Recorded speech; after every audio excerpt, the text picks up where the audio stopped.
I was born in Tokyo, Japan during the last war, and my parents had to move from the center of Tokyo to countryside, where surrounding this house that my parents bought by rice paddies. And I was a wild kid. I just played outside constantly, and I think that may be my first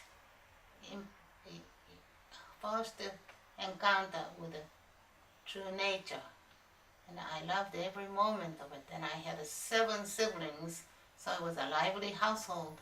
And my father eventually started sketching us, and I think observing all these children around him growing up, he recognized that kids are fun.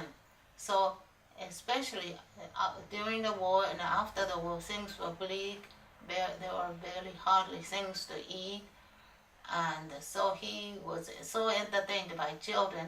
He thought this is what the people need, some kind of cheerfulness. He was not trained formally in art. He was an observant person, I think, and which fortunately I inherited. I always looked for folk art in this country. I didn't see any. Japan is a country with a long tradition of folk crafts, folk art, and then hand sewing. Kimonos were never sewing machines. Those things were not even available. And so my mother would sit squarely on the floor, and then she would be hand sewing, which eventually I related to quilting. Eventually I saw art. I went as a maid's helper to a wealthy family who lived on the Martha's Vineyard. There were many bedrooms because they accommodated, relatives and friends to come and stay during vacation. And I saw some fantastic appliqued quilts over all the tails and things. And this is a real folk art, I realized.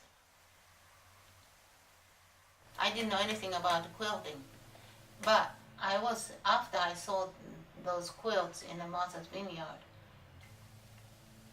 we went to Japan, and then one day I was talking with my sister and folding her laundry.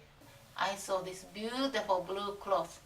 So I asked my sister, may I have those cloth? And I looked close, and then I realized those are all the summer type cotton kimonos. That was a real treasure to me. And those are those blue colors that appear in this quilt. One day I had to appear at the small claims court to help a friend as a witness. I took the bus, but on the way back it was such a nice weather, so I decided to walk back from Madison with the high heel shoes. Next morning I couldn't stand up. Even after I rested the whole evening, I couldn't stand up. I said, I have to go to see a doctor.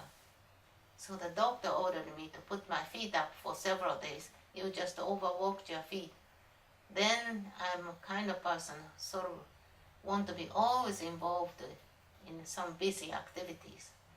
Then, fortunately, in the room where I was in, there's a cabinet, and in it I collected all these clothes and stacked inside this cabinet. So I somehow managed to get there and I opened it to pull this out. Suddenly, the Blue Mountain just flashed in my head, and so I started cutting triangles because I always loved American patchwork, which is the repetition of a same pattern arranged in a different way. So that's how this quilt was born. I think at the beginning, this origami figure will be the character that I borrowed. My father always lectured his students, just to draw pretty girl's face and your art will sell. I hated that even as a little girl. So essentially these fellows or creatures, you see, look like a boy, but essentially it's me. I brought a whole lot of embroidery thread because beforehand I did embroidery, lots of them. And they were so tedious, and I kept thinking in my head, someday I'm going to blow this up into a large scale, and that's what happened. One day, I was washing dishes, and I thought, I do this every day. If you repeat something every day repeatedly, you eventually learn some kind of a skill. But what can I learn from repeated washing dishes? Really nothing. Then I thought, okay, I can make a story, and that's what happened with this one. If you are walking all the time, you'll get tired. So he's resting there, he's worn out, so he's lying down and resting using the basket as a pillow.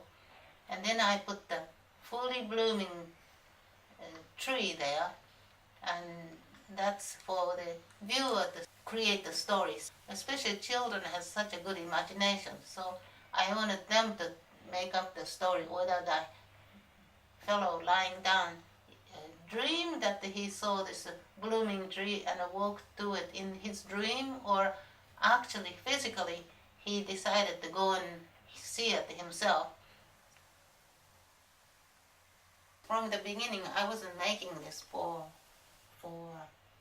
a bed, all right, for home consumption. Yeah, I was doing for art. This is making friends with the fish. As you see, a little fellow, for some reasons I don't even know, he's bobbing up and down in the ocean, and then suddenly he sees this big monstrous fish come baring his teeth. I guess he's ready to eat him. So he's afraid. So he takes an apple out of the basket and tells him, I'll give you an apple, let's be friends, don't eat me. That is the short story. That's the whole thing is about. What I express here is my attitude about the life. I always approach people or anything with a positive attitude. So instead of fleeing and then disappearing, I would give you an apple, so let's be friends.